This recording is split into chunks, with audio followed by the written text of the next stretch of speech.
Hello दोस्तों, आप सभी का स्वागत है आपके अपने यूट्यूब चैनल मिनी कोचिंग में। आज हम करने वाले हैं क्लास 12 का मिड टर्म प्रैक्टिस पेपर। ये जितने भी आपके प्रैक्टिस पेपर है वो आपके एग्जाम पॉइंट ऑफ व्यू से बहुत ज़्यादा इंपॉर्टेंट है, क्योंकि आपका जो एग्जाम का पैटर्न रहना है से पैटर्न रहने वाला है वो सेम इसी पर आएगा। इस वाले जो भी है आपका इंग्लिश का जो पेपर है, इसमें हम करेंगे इस वीडियो में सेक्शन ए, उसके बाद करेंगे सेक्शन बी। आपका सेक्शन सी हम अगली वीडियो में करेंगे। अभी तक अगर आपने मेरे चैनल को सब्सक्राइब नहीं किया है तो प्लीज़ चैनल को सब्सक्राइब करें। चलिए शुरू करते हैं। सबसे पहले आपका सेक्शन है रीडिंग सेक्शन। रीडिंग सेक्शन है वो आपका 20 मार्क्स का है। इसमें आपके दो पैराग्राफ आएंगे, एक आएगा 10 मार्क का और दूसरा भी आएगा आपका 10 मार्क का। पर जो पैराग्राफ जो होते हैं ना वो बहुत लेंदी होते हैं, इसको समझने में, अंडरस्टैंड करने में और उसके बाद इसके आंसर करने में बहुत टाइम जाता है। तो मेरी राय ये है कि आप सबसे पहले सेक्शन सी को करें, उसके बाद सेक्शन बी करें और आफ्टर दैट उसके बाद आप क्या करेंगे, सेक्शन ए। यानी सेक्शन ए सबसे लास्ट में करेंगे क्योंकि ये बहुत लेंथी होता है और आपका टाइम वेस्ट हो जाएगा। सेक्शन सी करें क्योंकि वो बहुत ज़्यादा इंपॉर्टेंट है और इसकी अच्छे खासे आपको मार्क्स दिलाता है सेक्शन सी, क्योंकि इसमें आपके सारे बुक के क्वेश्चंस होते हैं ना। अब हम शुरू करते हैं। आपको सेक्शन ए में करना क्या है, सबसे पहले जो आपका रीड पैसेज है उसको रीड करना है। इसके बाद इससे कुछ क्वेश्चंस पूछे जाते हैं जो पैसेज जिसके आंसर पैसेज में ही होते हैं, पर आपको जो लास्ट एक दो क्वेश्चंस होते हैं ना लास्ट वाले, उसमें कुछ अलग पूछा हुआ है। जैसे कि आपका आई में पूछा गया अपोजिट बताना है अटैकर का। अटैकर का मतलब होता है हमलावर, तो आपको हमलावर का अपोजिट बताना है जिसका आंसर आपको पैसेज में ही मिलेगा। उसके बाद है आपका सेम एज। सेम एज को हम सिनोनिम भी बोलते हैं, यानी कि पर्यायवाची भी। कॉशस का पर्यायवाची बताना है। कॉशस का मतलब ऐसी कोई भी चीज़ जो हमारे लिए हानिकारक होती है, इसका पर्यायवाची मतलब इसका सिमिलर बताना है। इसके बाद है आपका पैसेज 2, इसको भी रीड करना है। इसमें एक पाई चार्ट है, उसको एनालाइज करना है। उसके बाद इसके जो जितने भी क्वेश्चन है उसके आंसर देने। आपका इसका लास्ट में आई वाले में पूछा गया है फाइंड अ सिनोनिम। सिनोनिम का मतलब होता है पर्यायवाची शब्द, तो आपको पैटर्न का सिनोनिम बताना है और इसका आंसर आपको पैरा 1 में मिलेगा। यहाँ पर आपको हिंट भी दिया हुआ है। इसके बाद है आपका section B, writing section. Writing section बहुत ज़्यादा इंपॉर्टेंट है। अगर आपने कर दिया अच्छे से तो आपके जो मार्क्स होते हैं वो बहुत अच्छे मिलते हैं। सबसे पहले क्वेश्चन नंबर 3 में यहाँ मुझे नज़र आ रहा है राइट अ नोटिस, तो आपको एक नोटिस बनाना है और 50 शब्द से ज़्यादा का नहीं होना। अब इसमें समस्या क्या बोली है, फ्रिक्वेंट केसेस ऑफ थेफ्ट, बहुत ज़्यादा केसेस हो रहे हैं। फ्रिक्वेंट का मतलब जो चीज़ बार बार होती है। चोरी के केस हो रहे हैं, बलगेरी के, ईव टीजिंग का मतलब होता है छेड़ना। इलेक्ट्रिसिटी ब्रेकडाउन हो रहा है सोसाइटी के अंदर। सोसाइटी का नाम है रेसिडेंट रेसिडेंट वेलफेयर एसोसिएशन और ये कहाँ पर है, अशोक नगर में। तो आपको क्या करना है, आप हो एक प्रेसिडेंट सोसाइटी के, तो आपको एक नोटिस लिखना है। नोटिस 50 शब्दों से ज़्यादा का नहीं होना। उस नोटिस के अंदर आप क्या कर रहे हो, अपनी सोसाइटी के मेंबर्स को इनवाइट कर रहे हो ताकि इस इशू के ऊपर डिस्कशन हो सके और इसके सॉल्यूशन को निकाल सके। Agenda of meeting must be mention, आपको ये मेंशन करना है कि इसका एजेंडा क्या है, मतलब आप ये मीटिंग क्यों बुलाना चाह रहे हैं। और आपका नाम सूर्या या सूर्यांशी। जब भी आपको कभी अपना नाम दिया होता है ना, तो वही आपको नाम अपने एग्जाम के अंदर लिखना होता है, यानी कि जो आपको क्वेश्चन पूछा। अगर आप ऐसा नहीं करते तो आपका 1 मार्क कट हो जाता है। तो नोटिस बनाने के लिए सबसे पहले हमें क्या करना होता है बच्चों, एक बॉक्स बनाना होता है। बॉक्स में जो भी एड्रेस दिया होता है, यानी कि टाइटल, स्कूल का नाम है तो स्कूल का नाम, सोसाइटी का नाम है तो सोसाइटी का नाम, जो भी नाम दिया आपको वो लिखना है बोल्ड लेटर्स में। उसके बाद आपको नोटिस लिखना है, वो भी होना चाहिए बोल्ड लेटर्स में। फिर आप टाइटल डालेंगे, आपका टाइटल क्या है, यानी कि agenda of the meeting. Meeting का टाइटल क्या है, हम क्या करना चाह रहे हैं, डिस्कस करना चाह रहे हैं। तो आप लिख सकते हो discuss the issue and the finding solution of frequent case of theft, burglary and etcetera. बस 3-4 चीज़ें लिख के एटसेट्रा डाल दो। उसके बाद आप डेट डालेंगे। डेट डालने के बाद main body of the notice, notice की आप बॉडी लिखेंगे या यहाँ से शुरू करते हैं नोटिस। आप यहाँ नोटिस की पूरी बॉडी शुरू कर देंगे। बॉडी में आप ये लिखेंगे सबसे पहले कि इवेंट क्या है, मतलब एजेंडा क्या है। उसके बाद उसकी डेट क्या है, उसकी टाइमिंग क्या है, वो कहाँ पर होना है, उसका वेन्यू क्या है। और उसके बाद कोई भी अगर चीफ गेस्ट आने वाला है या कोई भी उसके बारे में, फिर आप वहाँ पर क्या करने वाले हैं। जैसे इसमें लिखा आप डिस्कस करेंगे इशू, जो भी इशू उसके बारे में डिस्कस करेंगे, उसके सॉल्यूशन निकालेंगे। और लास्ट में आप अपना नेम लिखेंगे, जहाँ पे आपको बोला है सूर्या या सूर्यांशी। आपको अगर लड़की है तो सूर्यांशी और लड़का है तो सूर्या लिख के उसके बाद अपने साइन कर देना और ये खत्म हो जाएगा। इस तरह से आपको नोटिस करना है। नोटिस बहुत आसान होता है, इसमें कुछ नहीं करता, आधे से ज़्यादा बातें इसी में दी होती है। बस आप यह ध्यान रखना कि इवेंट कहाँ होना है, उसकी वेन्यू, उसका पूरा वेन्यू आपको देना है। उसके बाद उसकी टाइमिंग्स क्या है वो भी बतानी है।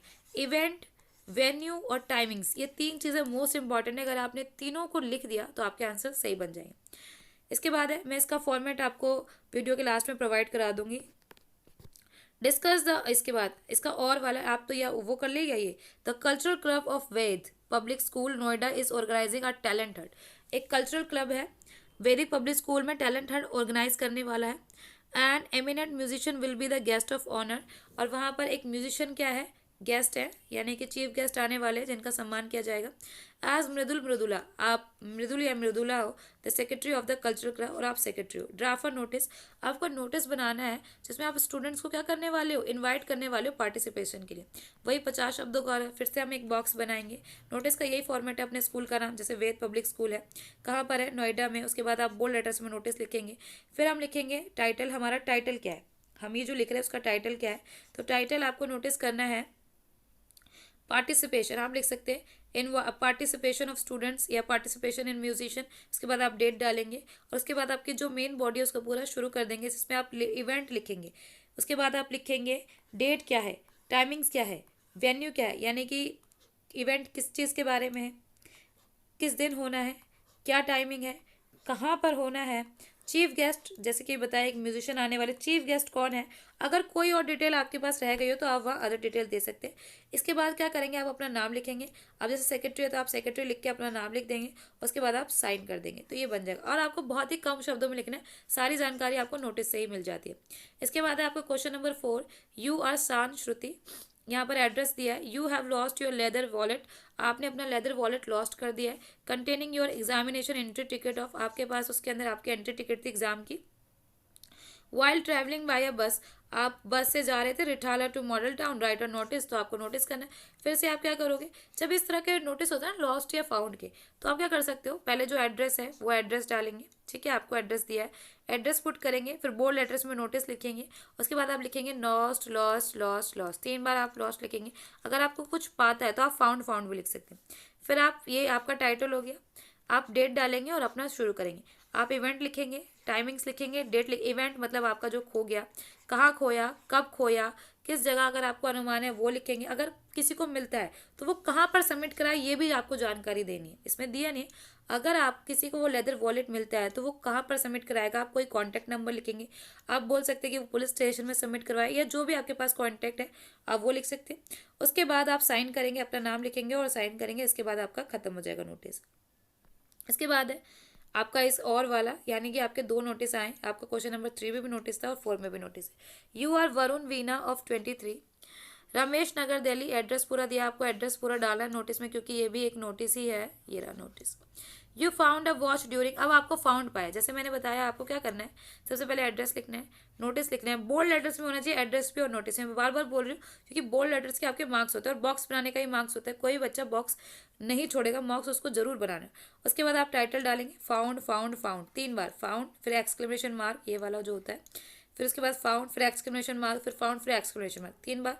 उसके बाद आपने डेट डाल दिया, फिर आपकी जो भी पूरी कथा थी वो लिखना है, यानी कि इवेंट, टाइमिंग्स, डेट, वेन्यू, कहाँ पर देना है, और जो भी कुछ रह गया वो आप 50, इस सब कुछ इसमें के अंदर ही होता है। उसके बाद आपका जो भी नाम है, यहाँ पर आपको नाम नहीं दिया है तो आप अपना ही नाम लिखेंगे और उसके बाद आप साइन कर देंगे और बॉक्स को क्लोज कर देंगे। यह आपका हो गया नोटिस। इसके बाद है you are Kavita Kailash staying at B101 Yamuna Vihar Delhi, you wish to apply for the post of sports teacher in NK Jindal public school Delhi, advertised in the Hindustan Times. आपको ये जो जानकारी है, आप क्या हो, कविता या कैलाश हो, आप यहाँ पर रहते हो, आप क्या करना चाहते हो, स्पोर्ट टीचर के लिए अप्लाई करना चाहते हो, स्कूल का नाम है NK जिंदल पब्लिक स्कूल, और आपने इस जो जॉब की जानकारी आपको कहाँ से मिली, हिंदुस्तान टाइम्स से मिली, तो आपको एक लेटर लिखना है जिसमें आपको अपना बायोडाटा अटैच करना है। तो जब भी आपको ऐसा कोई लेटर आए जिसमें आपको बायोडाटा अटैच करना है, तो सबसे पहले आप एक लेटर लिखेंगे, फिर उसके बाद आप उसमें क्या करेंगे, अपना बायोडाटा को अटैच करेंगे। तो इसको लिखने का एक तरीका होता है बच्चों, सबसे पहले आप लिखेंगे, डेट डालेंगे, अपना एड्रेस लिखेंगे। जब भी आप जॉब लेटर या कोई भी लेटर लिखते हो तो सबसे पहले आप अपना एड्रेस डालेंगे जो है, उसके बाद डेट डालेंगे, सेल्फ एड्रेस आप इसको कह सकते हो, ठीक है। उसके बाद डेट, उसके बाद आपको जहाँ पर भेजना है या जिसके बाद जहाँ पर, जैसे कि ये स्कूल था NK जिंदल, तो NK जिंदल का एड्रेस डालेंगे। फिर उसके बाद हम सब्जेक्ट लिखेंगे, जॉब एप्लीकेशन के लिए, application for the post of, जो भी आपकी पोस्ट है, जैसे कि आपका स्पोर्ट्स टीचर है तो आप लिखेंगे application of for the post of sports teacher. उसके बाद अपनी कथा शुरू करेंगे। आपको इसमें लिखना क्या है, मैं इसका जो फॉर्मेट है आपको वीडियो के लास्ट में दे दूंगी। इन दिस, आप सर मैम यहाँ पर अभिवादन करके शुरू करते हैं। In response to your advertisement in the आपका एडवर्टाइजमेंट आया था हिंदुस्तान टाइम में, तो आप वही लिखेंगे हिंदुस्तान टाइम्स डेटेड, जो भी डेट है। जैसे अगर आपका पेपर 19 अक्टूबर को है तो आप 14 अक्टूबर, 13 अक्टूबर, जो भी अक्टूबर डेट डाल दो। 13 अक्टूबर 2022 for the post of sport teacher. I hear bye offer my candidature for the same. इसका मतलब है कि आप अपने साथ वो लेके आए, अपना रिज्यूम लेके आए हो। आई possess requisite qualification and experience. I want to join your school to fully utilize my potential. You may call me for an interview. आप मुझे इंटरव्यू के लिए बुला सकते हैं on any date as per your convenience. आपकी convenience के हिसाब से आप मुझे बुला सकते हो। ये आपको पूरा ना एक मैं आपको वीडियो क्लास में प्रोवाइड कराऊंगी, आपको पूरा याद कर लेना, क्योंकि जॉब लेटर में बहुत आसान होता है। इसके बाद क्या करेंगे, आप अपने रिज्यूम को अटैच करेंगे। थैंक यू सर, अपना नाम लिखेंगे यहाँ पर, जैसे आप कविता हो तो कविता लिखो, कैलाश हो तो कैलाश, अटैच करेंगे। फिर आप लिखेंगे एनक्लोजर। एनक्लोजर का मतलब होता है कि आपने अपना जो रिज्यूम है वो अटैच करा है, डिटेल रिज्यूम। अब रिज्यूम में क्या करना है, सबसे पहले आपको एक पेज जो आपका एग्जाम शीट होगी उसके जो आपका जहाँ पर लेटर खत्म होगा वहीं से आप बड़े से बोल्ड लेटर में रिज्यूम लिख देना। उसके बाद अपना नेम लिखना, जो भी आपका नेम है ऐसे करके, फिर फादर्स नेम लिखना, फिर एज लिखना अपनी, फिर एड्रेस लिखना जो आपका एड्रेस है। हॉबीज़, आपको क्या क्या पसंद है, आपके शौक्स लिखना, मतलब आपके शौक लिखना। उसके बाद आप लैंग्वेज कौन कौन से जानते हो, एक आपकी मदर टंग होती है, एक आपकी हिंदी जिस आप राष्ट्र में रह रहे हो हिंदी, उसके बाद आप फ्रेंच, इटालियन, इंग्लिश जो जानते हो वो वाली लैंग्वेज लिखना। नेशनलिटी, आप आपकी राष्ट्रीयता क्या है उसके बारे में लिखना है। जैसे हमारी राष्ट्रीयता इंडियन है तो हम इंडियन लिखेंगे। उसके बाद क्या करना है आपको, आपके एजुकेशनल क्वालिफिकेशन लिखनी है आपकी क्या क्या है। जैसे आप स्पोर्ट्स टीचर के लिए जा रहे हो तो स्पोर्ट्स टीचर की आप कौन कौन से स्पोर्ट्स आपने सीखे हैं, किस किस में आपको सर्टिफिकेट मिला, इसके बारे में। फिर आपका एक्सपीरियंस लिखना है कि आज से पहले कभी आपको स्पोर्ट्स टीचर के तौर पर काम किया है। अगर आपने किया है तो येस लिख देना, नहीं तो नहीं किया तो नो भी लिख देना, इससे कोई बड़ी बात नहीं है। और एक्सपेक्टेड सैलरी, आप कितनी सैलरी चाहते हैं वो भी लिख देना, आपकी मर्जी है। रेफरेंसेस, आपको किसने रेफरेंस किया है ये ज़रूरी नहीं है, बस इतना ठीक है। यहाँ पर एक्सपीरियंस के बारे में लिख देना, एक्सपेक्टेड सैलरी लिख देना, ये सब मस्ट है। इसके बाद ये आपका हो जाएगा। आई होप आपको ये समझ में आया होगा। फिर you see a classified advertisement in the newspaper inviting application for the post of marketing representative of a reputed company.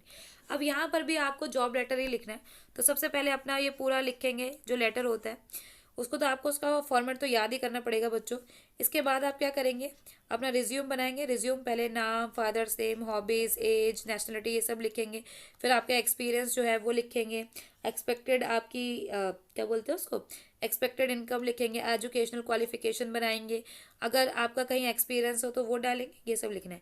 इसके बाद है आपका क्वेश्चन नंबर 6, जिसमें यू आर विपिन विनीता, आप विपिन हो या Vinita, you have just visited a glass factory which employs children, you have witness the awful condition of the children there and their pace of work.